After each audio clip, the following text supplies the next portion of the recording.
Hey, everyone. Welcome to another edition of the Bolt Crew podcast. Dave Palais, Josh Palais, and Mario Heron. Thank you for joining us live. If you're with us live, if you aren't with us live, of course, you can leave your comments on YouTube. We go back and we look at all the comments that you, if you ask questions, put it that way, we'll sit there and try and answer your questions. A lot of time, the thumbs up like for us isn't just passing you by. It's because we agree with what you said or appreciate what you said. But if you have a question, we'll do the best we can to go through every single one of those and answer every one of them. Speaking of the thumbs up, please give us a thumbs up for this show throughout the show. If you're tuning in and you forgot, give us the thumbs up, subscribe to the show. So far, this is our second show under the name Blue Crew podcast. So overall, a great start. Subscribers passed along. People are interactive and loving the new background, a little bit of a different look. But guys, I'm excited about the way things have gotten as far as off to this new fresh start. Yeah, man, it's exciting. It's a new era in Charger football.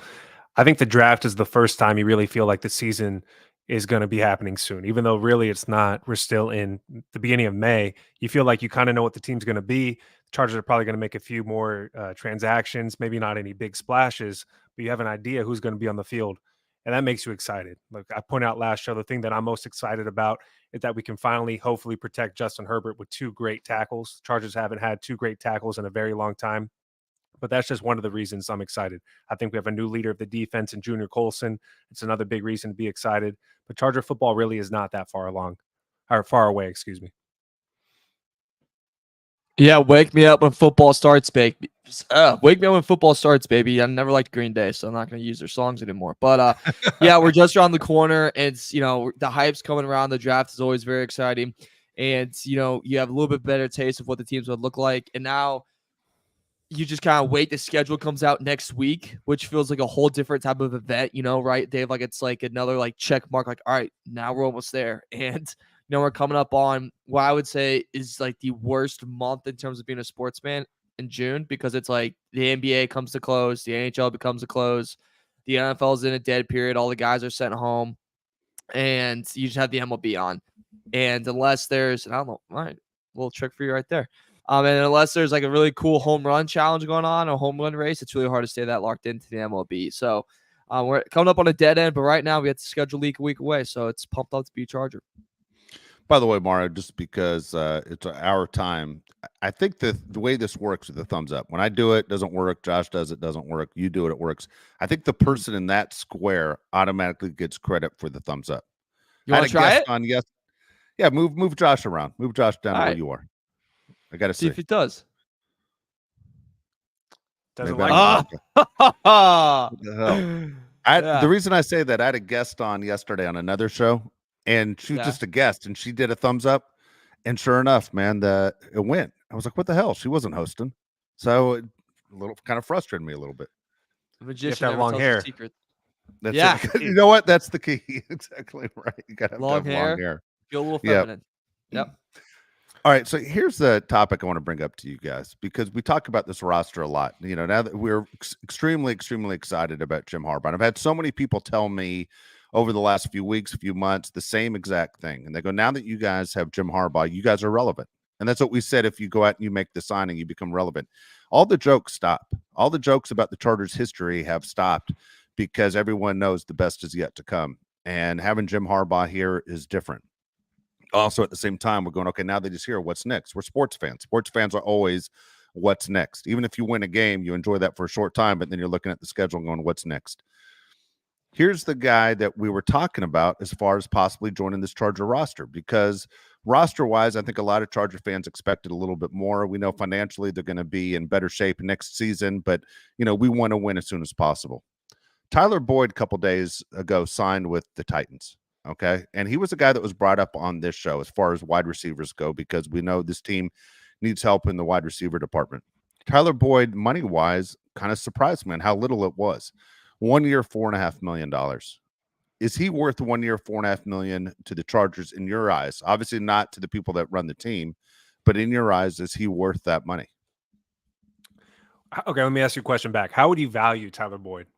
If he was on the Charger, he number 2, right? Yeah. Then yes, then he is worth that money. If you think he's the number 2 for your team and he's only getting $4.5 million, then the answer has to be yes.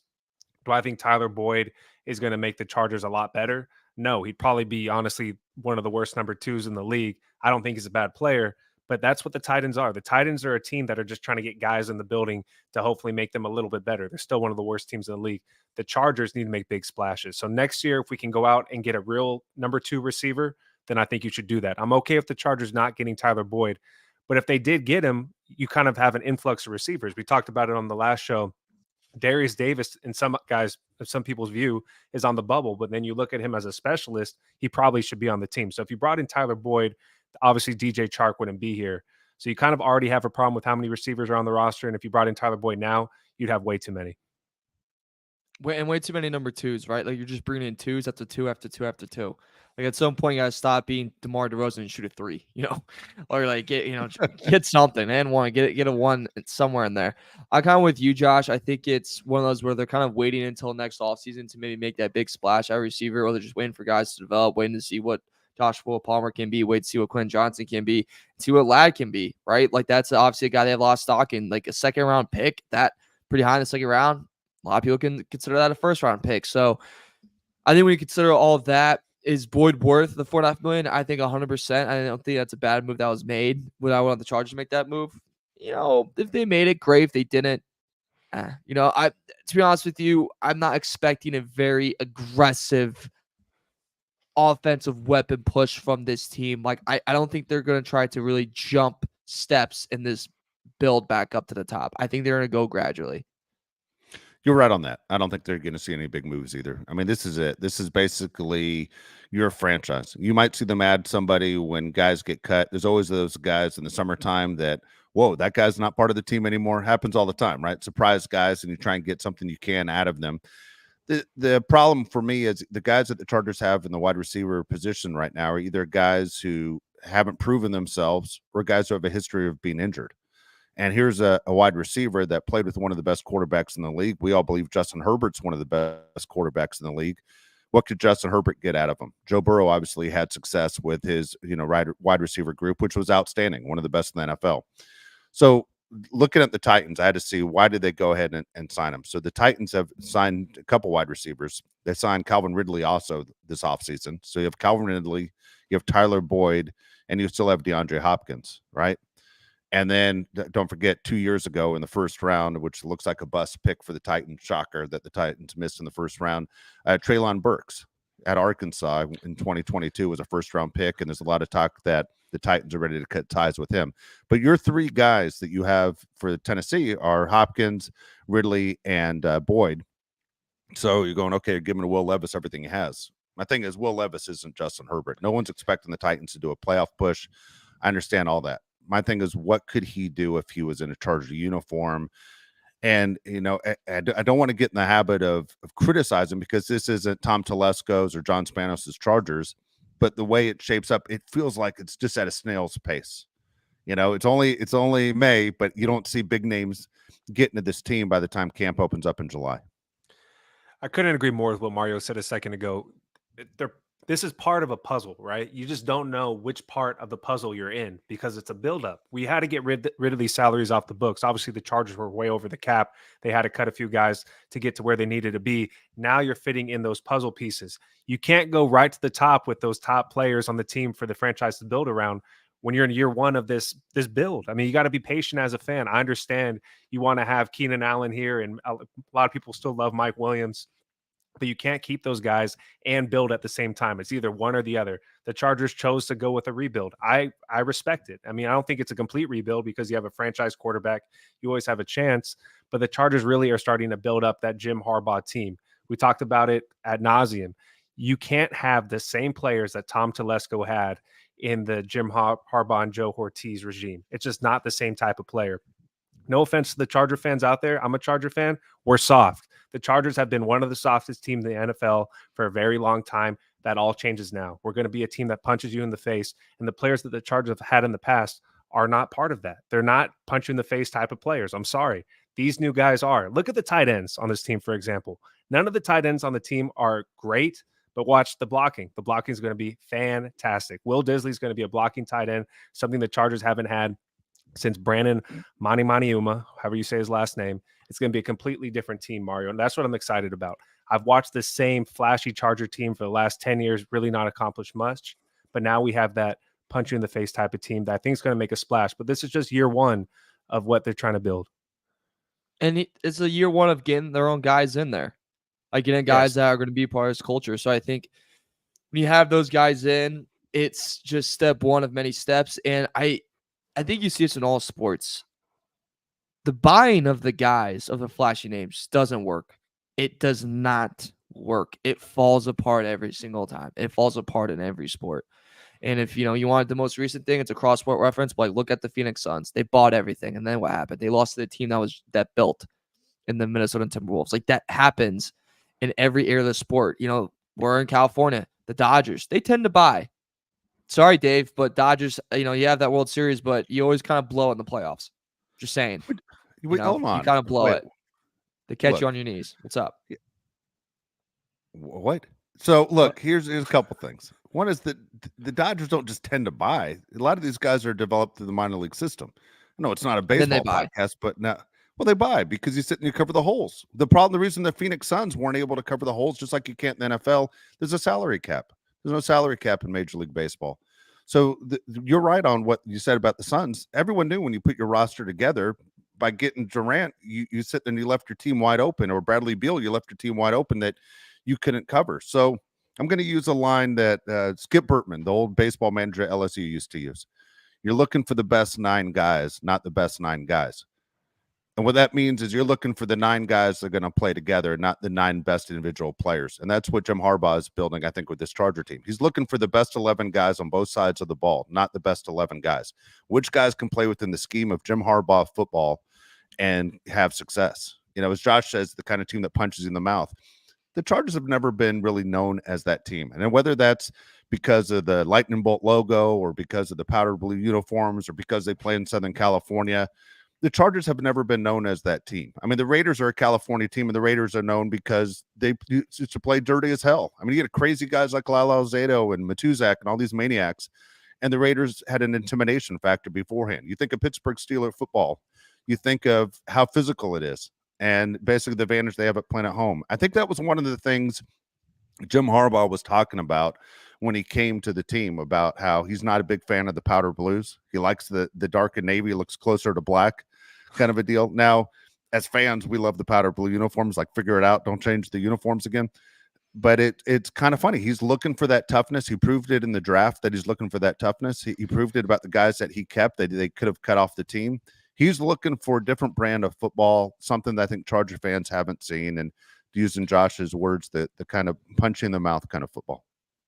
I think my biggest issue with the Chargers under Tom Telesco was that the starting team looked good, right? You're like, wow, we have a lot of good players on this team.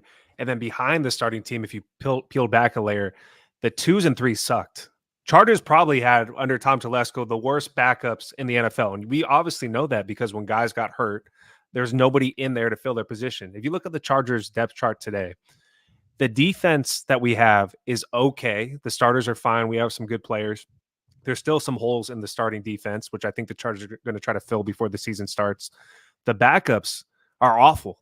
The Chargers' backup defensive players going into the season, if it started today, would have to be one of the worst, 2s in the league. I think that's something that Jim Harbaugh is trying to build as well with Joe Ortiz, is a team that has real depth. The Chargers have had that issue for a long time, and I'd like to see them build with the best players that fit this team. Like Dave said, you're looking for the best players that play under this Jim Harbaugh type of style of football. If we can get some backups to fill in and when guys get hurt or they're tired, to kind of pick up where we left off, I think that'd make a huge difference, because when you watch when Keenan Allen gets hurt or Corey Linsley gets hurt or, somebody on the defense gets hurt, there's really nobody in there to step up and take their spot. That's something I'm looking forward to also. How are we going to not just fill the starting team, but the backups as well? Because right now there are so many holes behind the starters. It's funny you say that, because today I was producing a show and they were talking about the AFC West and talking about the Chargers, right? And then it's all right, the defense. Like, it's still a pretty stacked defense. And someone brought up the point, like, it's stacked, but boy, is it thin. And I was like, God, that's such a good point. Like, it is a very thin defense where, like, if someone goes down, which in football, someone always goes down. And if you haven't realized this, our second best edge rusher tends to go down pretty quick. So as soon as that happens, like, dude, we're on thin ice. And it's got to go from next man up, who's there, and the schemes got to get a little bit tighter. And that's hard to overcome, especially with the teams that to face, especially with facing the Ravens, especially facing the Browns, Bengals, Chiefs twice, Sean Payton twice. Like, that's going to be hard. And that's something that really worries me, Dave, going into this season is we're really, really thin. And, we've been thin in the Telesco era, and it didn't really work out for us. Let's be honest. When you look at that Charger defense, you have questions everywhere, right? I mean, you don't know if Derwin James is going to bounce back like we all think he will. Joey Bosa, as you said, has a history of being hurt or not wanting to play, not motivated. It's going to be kind of tough with Jim Harbaugh. This is a make or break year for Joey Bosa's career, meaning if you can't get it together with Jim Harbaugh, you're never going to get it together. Like you are basically a phony, and the rest of the NFL is going to know it. And then at the same time, as much as we love Khalil Mack, dude, he's up in age. When you get up in age, injuries start to happen. And cross your fingers, knock on wood, whatever. But you want to keep them healthy. Then the guys that you mentioned that they've signed, or guys that they kept that they haven't developed yet into being quality NFL players, those are huge question marks on what those guys really are too. Can they step up when you really need them? And so eventually we're going to find out. I mean, this is the year, as I'm looking at some of the comments on the side of the page, this is the year where the Chargers really get an idea of what this franchise is and how much damage control do they have to do. I imagine Jim Harbaugh, as competitive as he is, of course he wants to win right away. This is his name. He left a national championship college football team for this opportunity. 500 record, or around 500, is not good enough. He wants to be a team that's in the postseason. And right now, everything you're seeing, if you're looking at projections, most people don't have the Chargers as a postseason team. I mean, they just picked 5th overall. So as a Charger fan, and as Jim Harbaugh and everyone else that you're telling Dean Spanos, this is why he's worth the money. We'll see how quickly they can fix this. But Jim Harbaugh, in his mind, is we're making the postseason right now. With what we have, we're going to make the postseason right now. Otherwise, he wouldn't have got into this. If you were a betting man, what would you say the Chargers' win-loss record is for this season? 9-8. Well, you're not making the playoffs at 9-8 in the AFC. No, you aren't. Do you think they're a playoff team, Mario? No, I don't think they're a playoff team. Okay. So in order for that to happen, you got to beat out someone in the AFC North, right? It's very hard to do. Let's say the Steelers have a bounce back year. Like, are we gonna can they really, really do that? Like, are we gonna beat out Tomlin? And what if Harbaugh has a slight regression going back to the NFL? What if he does? That's a possibility, guys. So I don't know, man. I'm not going to sit here and stand on my head and go, yeah, this is a playoff team. I want to see the schedule when it comes out. When we break it down. I always like when we pick wins and losses. And last year, I completely blew it. I think I had them with 3. I mean, we all blew it. I know, but I was worse than all you guys because I had them with the best record. But I was so leading with my heart last year on what I thought was going to happen and what obviously did not happen. I don't want to say they're a playoff team right now. I want to see. I know they have a last place schedule, but I want to see how things kind of play out. I mean, we know so it's funny when you look at different teams. I was just looking on my phone right now for what I saw earlier today, but there were projections from somebody that said which are the playoff teams. And they had in the NFC, for example, they had 3 teams in the same division making the postseason. They had the Lions, they had the Bears, they had the Packers all making the postseason, but they didn't have the Rams making the postseason. So what happens when you're in the same division with 3 playoff teams? That means your quality of opponents that you got to face, twice a season, they're beating up on each other, right? So let's say, well, I'm not going to throw the Chicago Bears. We'll say the Green Bay Packers. The Packers now have to play the Bears twice, have to play the Vikings twice, have to play the Lions twice, whereas the Rams, the only team in that division they have to worry about is playing the 49ers twice. You see what I'm saying? Yeah. So you tell me the Rams aren't getting in, but the Packers are getting in. And then you look at the success the Packers had last year, and then you're looking at, Chicago with a rookie quarterback and maybe the most improved roster that they've had in years. The arguments, all over the place. So you just don't know exactly how it's going to go. I mean, nobody hits the thing perfectly. I don't want to say that the Chargers aren't in. If I wasn't a Charger follower, I would say off the top of my head, there's no way they're getting in. But when that schedule comes out, let's get a better idea. And we'll make our predictions next week. I have no problem doing that. I think we might be a little bit surprised. When Jim Harbaugh came to the 49ers in his first year, do you know what his record was? Do you have any guesses? I thought he turned it around pretty fast. Yeah, I remember it, but I forget it right now. 16 games in a season back then. Do you want to take a guess how many wins he had his first year? I'm saying 9. Actually, I think it was a tough year. Wasn't it kind of a tougher year? When he came in, they were 6-10 the year prior. He won 13 games the next season. Won 13-3. Look, I'm going to temper my expectations as well because I don't think the Chargers are the team they're going to be in the next couple years when we have the Jim Harbaugh players in there. But I don't think you should be surprised if the Chargers make the playoffs. I think Jim Harbaugh, man, this is what he does. I was looking at his college record too. When he came into Stanford, it was the opposite. He went 4-8 in his first year, and then he built them up to be a powerhouse where he went 12-1 his last season. At Michigan, he started out 10-3. Obviously, his last year at Michigan, he wins the national championship. With Jim Harbaugh, you never know. You never know. And there's something else that Jim Harbaugh has done that I think we should talk about. Trey Pipkins is taking snaps at right guard.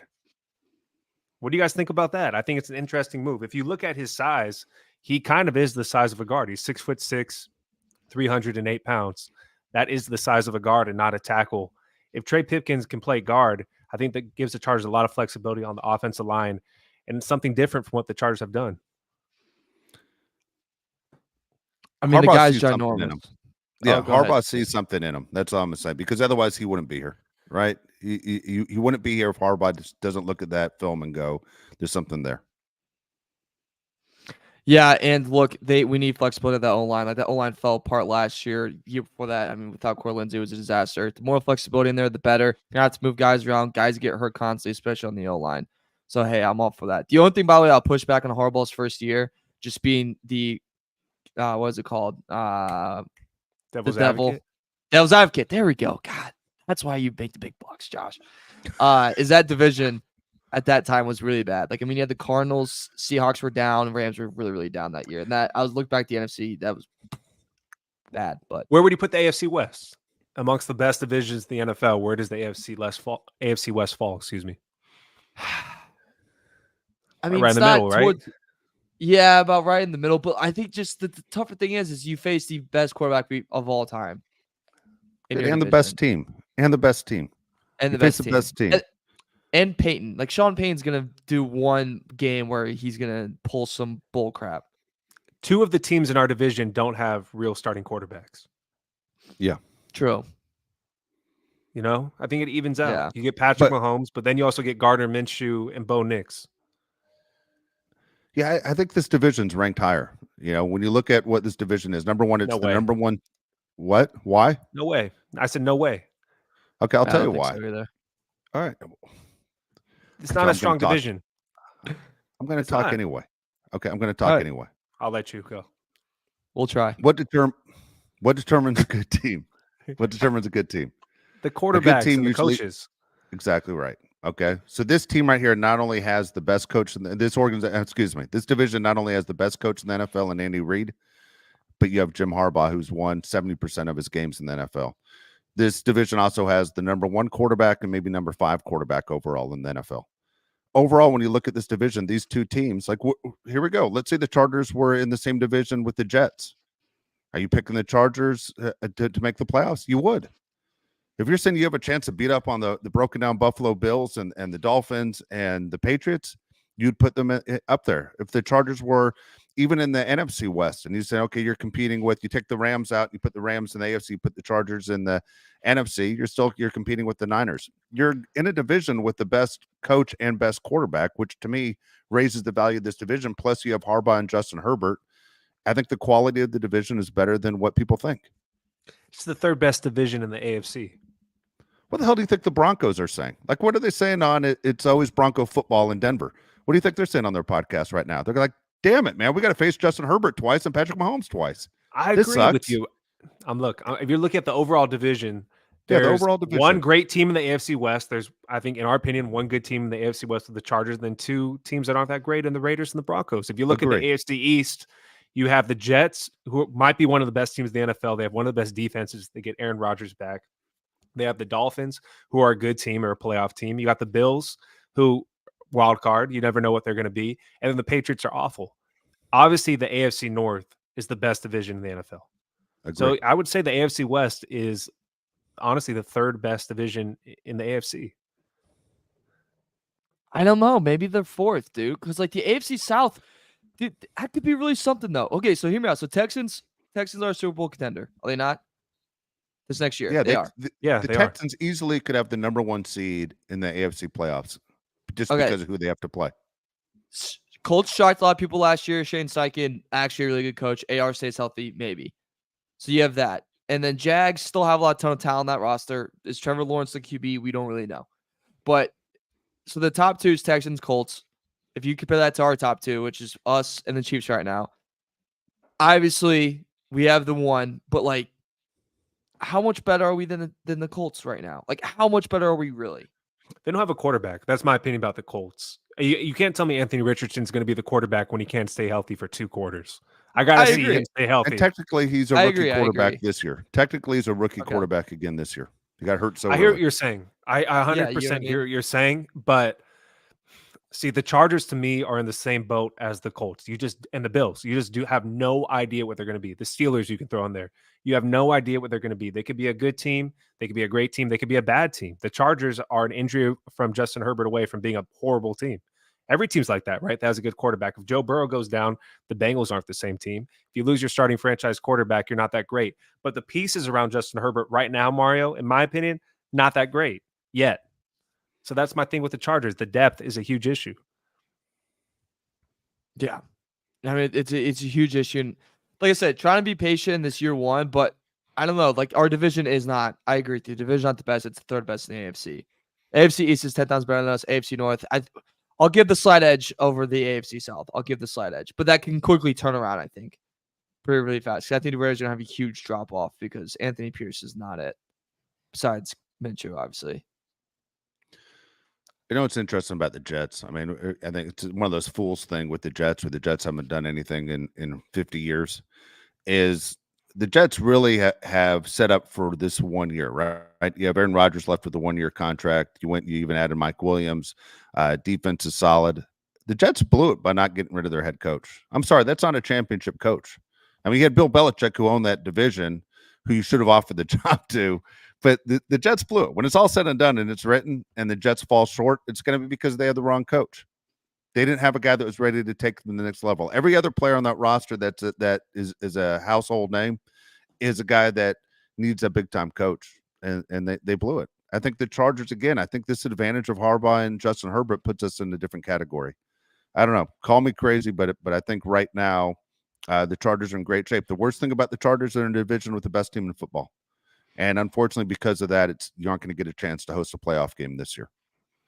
You have to win the division to host a playoff game. So Fernando Ramirez jumped onto the chat and he said, "Why is Dave angry?" You have an answer for that question? Dude, I wake up angry. I go to sleep angry. I wake up angry. You know, it's funny. I'm looking in the goddamn picture. Yeah, I'm looking in the picture, and it looks like my face is already redder than both you guys, but I think it was because I was in the sun already today. But look, I get angry about a lot of things. Joey Bosa, everyone sees I get really upset. I'm trying to temper myself on Bosa until he disappoints me. I'm not going to get mad at Joey Bosa until Harbaugh gives me a reason to get mad at him. Like, I feel like Harbaugh has gotten the biggest free pass in my life for anything for a person that I'd even know very well, that if Jim says it's good, it's good. And right now, Jim says Joey's good. So I'm going to let things go until Joey pulls himself out on a crucial 3rd down, or Joey's hurt again, or Joey throws a tantrum. And then I'm going to lose my mind on Joey. But there's always something that bothers me, okay?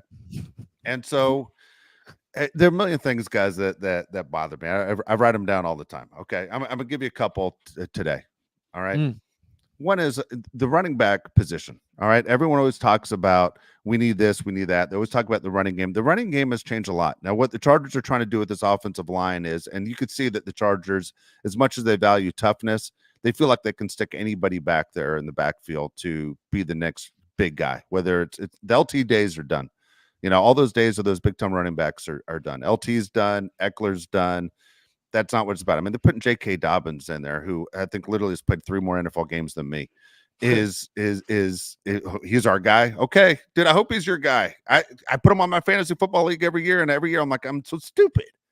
He always gets hurt.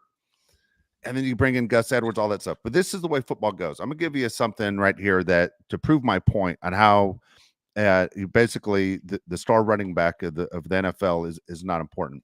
Here are their top leading rushers at the running back position over the last 10 years. All right, Mario, I sent this to Josh already. I thought I sent it to you, but I didn't. Okay. I should just ask you who you think the top 10 are, but here we go. I'm going to go backwards to number 1. Number 10 is Todd Gurley. Okay. Around 6,000 yards. Christian McCaffrey is number 9, around 6,000 yards.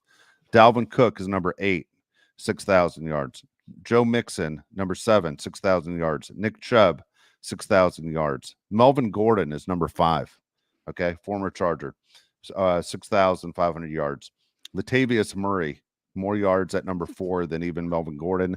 Mark Ingram is number 3, around 6,000 yards. Ezekiel Elliott, 8,900 yards. Number 2. Can you tell me who you think the number 1 leading rusher in the NFL is over the last 10 years? Derrick Henry. Derrick Henry, 9,502 yards. When you look at those 10 guys that I just gave you those numbers on, how many Super Bowls do they have combined? How many championships have they won? Murray with the Bucks, right? Yeah, 1. No, none of them. Todd Gurley didn't win with the Rams? Nope, lost to the Patriots that year. Oh, yeah. Oh, yeah, he did. Not one of those guys have won a Super Bowl. Not one. Wow. And that's my point about how this league has changed. I mean, it has changed, and of course, it's changed over the last 10 years. But basically, the rules are set up for the offense. The rules are set up for the passing game, and that's one of those things that people go, "Oh, you got to have that guy." You don't. You don't have to have that guy. And it's funny, as much as Josh, Mario, and I followed the NFL, like the people who are watching this podcast or listening to this podcast right now. The way it works in the NFL, it's genius on the owner's part. When they have that rule that you can't take your helmet off on the field, and basically they don't want you to identify NFL teams by players, but by the logo and the name, it was the smartest thing the owners maybe ever did. They took all the power away from the players. When guys retire in the NFL, man, they are forgotten so fast. Boom, out the door, and it's the next guy. But it's always about the league. It's always about the shield, always about the logo of your favorite NFL team. Your quarterback is the face of the franchise, your logo, your head coach. And then you just constantly moving on. That's the way it goes. It's not the NBA where it's about the player and then the logo. It's the NFL has done a genius job of taking power away from the players. Well, you asked the question recently. You said, is Jim Harbaugh not acclimated to the way that the NFL is now? Because when he was with the 49ers, it was a little bit different. You would run the ball more than they do now. You bring in Greg Roman, a run-first coordinator. So what are the Chargers doing? Did they not understand the trend that running backs don't matter? Look, the way I feel on that is I'm not a Greg Roman fan from everything that's gone on in the past, okay? But Jim Harbaugh's birth certificate, his initials before it says James Harbaugh, it says F.U. James Harbaugh, born so-and-so. That's what it says on his birth certificate. He doesn't care. And bringing Greg Roman in, I think, honestly, guys, goes back to what we were saying at the beginning with his offensive line. It's about protection. Okay, the running game is about protection. It's about protection for Justin Herbert. Everything Jim Harbaugh said about this team was being about keeping him healthy, and why he took this job was because of Justin Herbert. The running game is a foundation, and then you're building out. And we talked about how it sounds like it's going to be boring as hell that it's football played between the hash marks. But I think, honestly, this team has taken baby steps, powerful baby steps going in the right direction. Now, how long does it take to get to where we want to be, what the finished product is going to be? I hope it's sooner than later. But I don't think Greg Roman's going to be the offensive coordinator for this team when they win a Super Bowl. I think he's going to be gone, Josh, in about a year, 2 years at the most. There's no way. Yeah. I mean, would you rather have a team that's exciting, but you get your ass kicked? Or would you rather have a team that's boring and wins games like the San Antonio Spurs? I just want to win. I don't care how boring it is. If you run the ball 40 times a game, but you win, it's cool with me. I just want to win these games. Mario, got a question for you. The Chargers brought in Bud Dupree, brought him into the facility. Would you take Bud Dupree as a free agent, an edge rusher, guy that's been in the league for a long time? God, it kind of matches like what they want, though, right? Like Bud Dupree, kind of a physical guy, started off with Steelers, kind of really bought into like that Steelers culture, that Steelers environment. Bring him in. Just bring him in. Like you mentioned it, we're thin. We're really, really, really thin. And I'm all for that.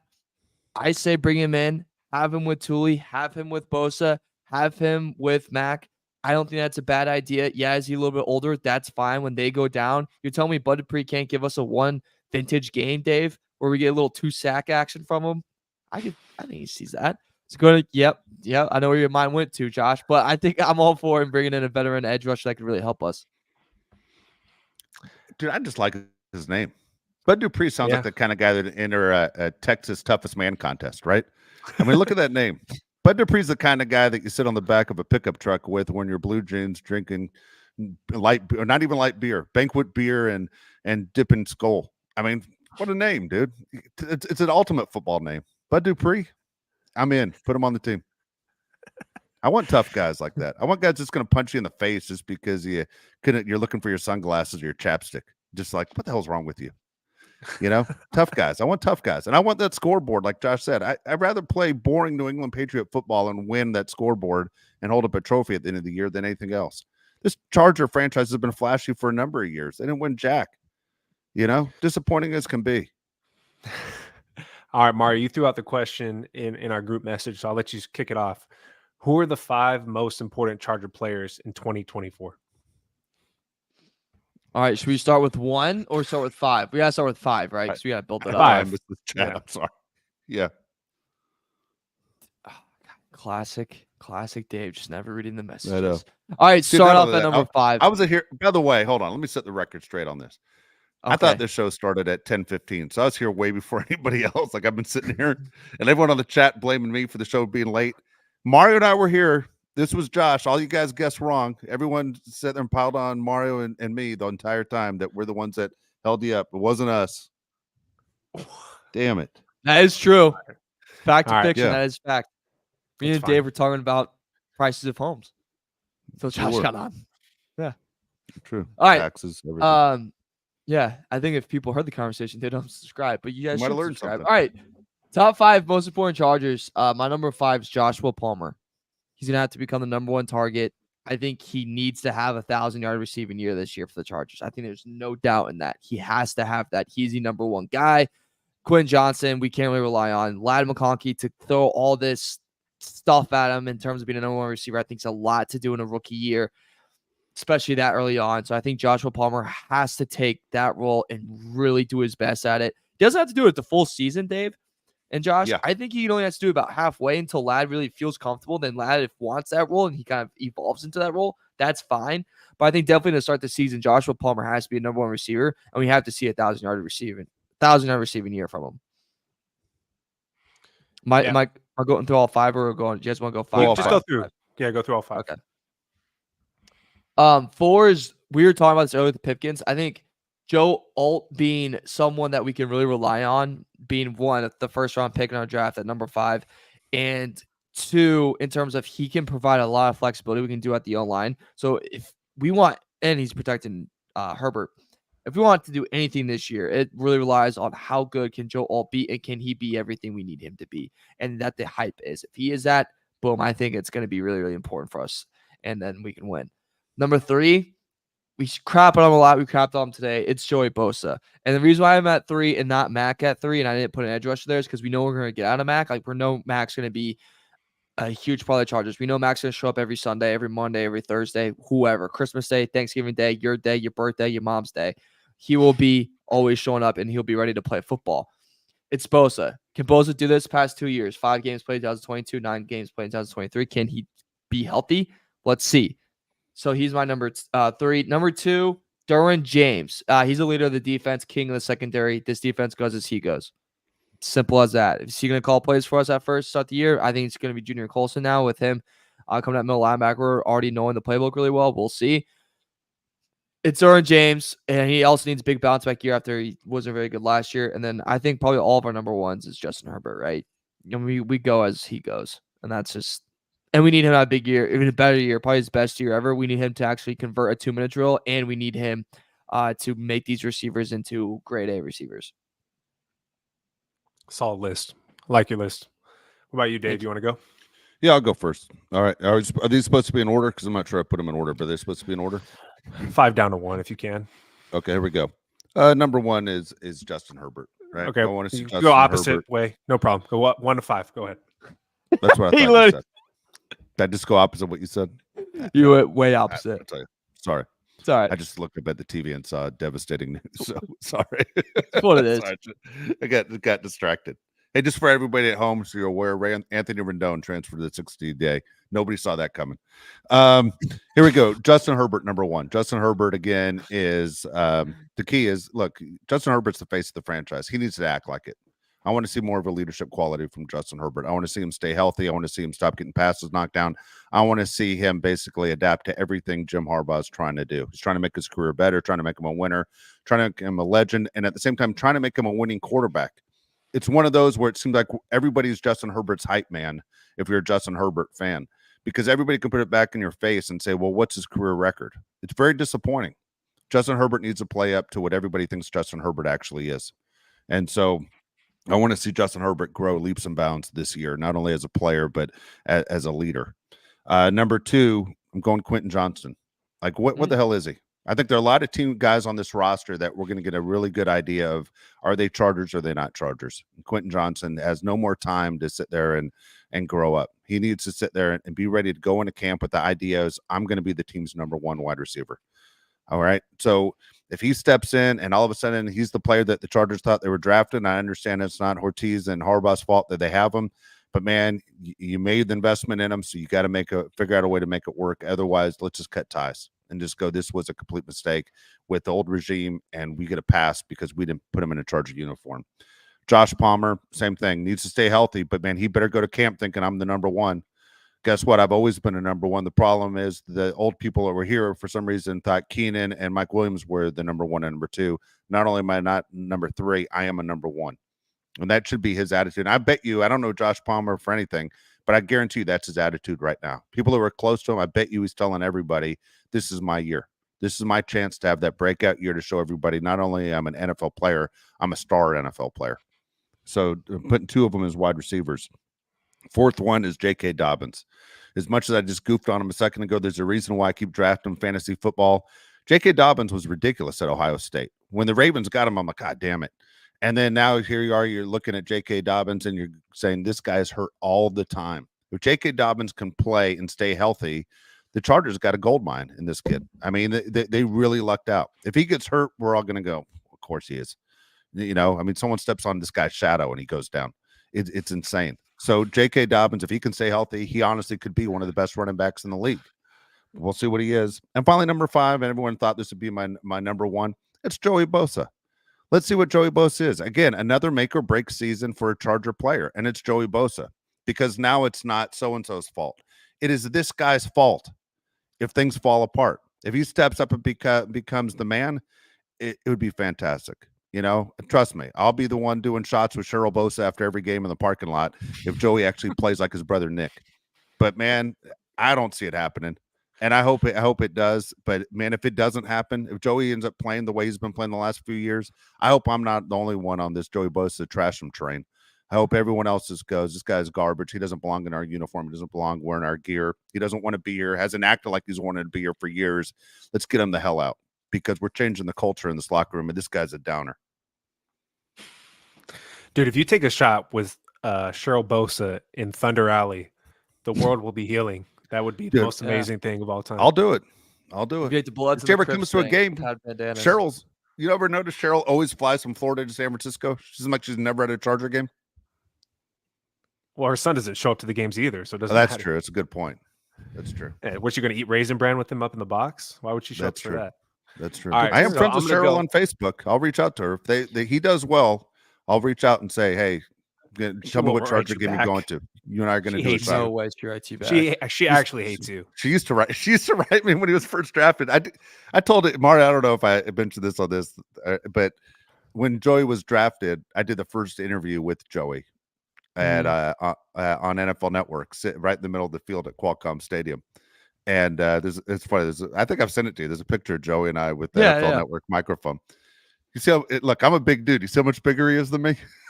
Yeah. Dude, he makes me look small, and I'm a big guy. You know, I'm 6'3", 225, and Joey makes me look small. All right, I'm going to go 5 down to 1. So 5 would be the difference maker to me on the offense. Joe Alt, right? One of the biggest issues with the Chargers offense last year was we had a pine cone and Trey Pipkins at right tackle. Everybody could run around him. He didn't do anything. So if you can get a right tackle that can actually block, I think it'll make Justin Herbert's life so much easier. Joe Alt to me is going to be a future Pro Bowler. I'm really hyped about the pick. I'm way more hyped now than I was. Number 4 is Derwin James. If you can add possibly the best safety in the NFL back onto your team, because he wasn't that for the last couple of years with the new defense we have, if you have that, oh my God, what a difference that would make. Derwin James would be one of the best players in the NFL again. He's my number 4. Number 3 is Quentin Johnston. You got to prove it, man. You can't wear number 1 and be a 0. You got to be out there showing you can play. You're a first-round pick. You got to prove yourself, man. You got to have – I mean, my goal for Quentin Johnston this year would be not even that crazy. 50 receptions, 500 yards. If you can get 50 receptions, 500 yards, we're trending in the right direction. Number 2, I'm shocked none of you guys said this guy's name, is Assante Samuel Jr. He has one of the hardest jobs on the team. He has to go against the number 1 receiver every game. The Chargers don't have a true number 2, right? They have Christian Fulton right now, who's probably a backup cornerback. So there's a lot that falls on Assante Samuel Jr.'s shoulders, where he has to go against these top receivers every game. So Assante Samuel Jr. to me is a big, big player this year. And then obviously number 1 is Justin Herbert. Stop getting your passes knocked down, win some playoff games, and prove to everyone that's not a Charger fan that you are him. Be that guy that everybody knows you can be. Justin Herbert, to me, come on, man. You got to be that guy. Prove to everyone that you're one of the best quarterbacks in the NFL. You know you have it. You have all the skills there. If written down on paper, you're Superman. You just got to prove it, man, and win these games in the playoffs. There you go. Mm. There you go. Mm. Kind of curious. All right. Well, look, at the same time, if you're listening to the show, kind of want to know who your top 5 is as well. Who's your top 5 most important people? Very curious to see what you guys said. I'm sorry, I'm looking at some of the comments on the side, made me laugh. Anyway, that's the way it is. I gotta ask you guys, and since it's our show, it's almost top of the hour, 12 o'clock. You guys good, or you guys got to go? I'm good. good. Only one more thing I was going to bring up.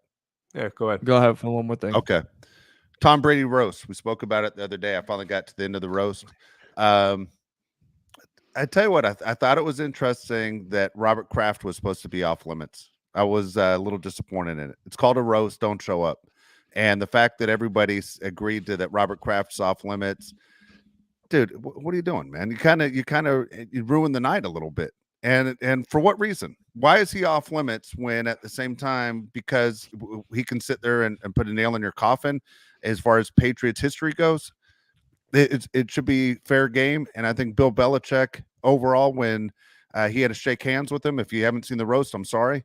But when he had to shake hands with him, Kevin Hart made them do a shot together and everything else, it was garbage, man. There's not a person that stabbed Bill Belichick in the back more than Robert Kraft. And he made that franchise what it was, meaning he gave them basically credibility.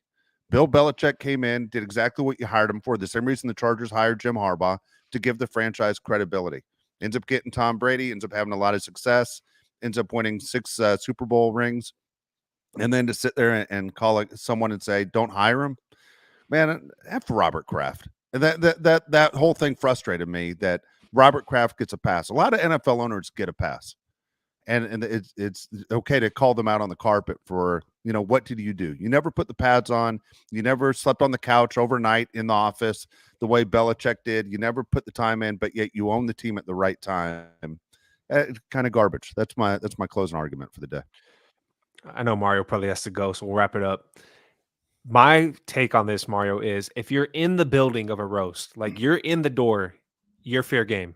If you're going to show up to a roast, you better be prepared to be roasted. So by Tom Brady going up to Jeff Ross and saying, cut it out, or, whatever he said, that's not cool. I don't care if Bill Belichick's the one that didn't want Brady back and Robert Kraft did. It doesn't matter, dude. If you're inside the building, you're fair game. You can be roasted. I'm with you. And also it's Tom Brady. Like, what's tied to your legacy is Robert Kraft. Bill caught heat. Everyone caught heat on the stage. I'm also sick of Robert Kraft, by the way, dodging all this bull crap all freaking long. Dodges his stuff.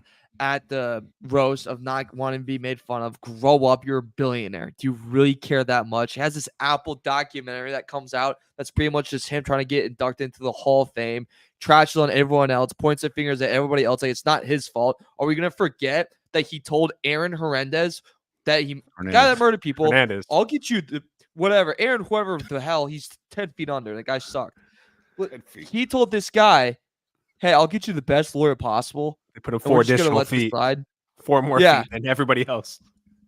Dude, it's ridiculous. Like I'm just sick of the crap that like this guy. All right, dude. Well, you know what I mean. I'm just sick of crap. Gotcha. I'm sick of Kraft dodging all this stuff, like acting like a billionaire can't take a little heat.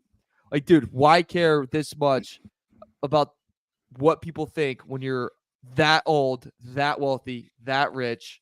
Screw off, dude. I'm sick of that guy. Dude, isn't it kind of similar to Chicago Bulls a little bit with Jerry Reinsdorf and Jerry Krause?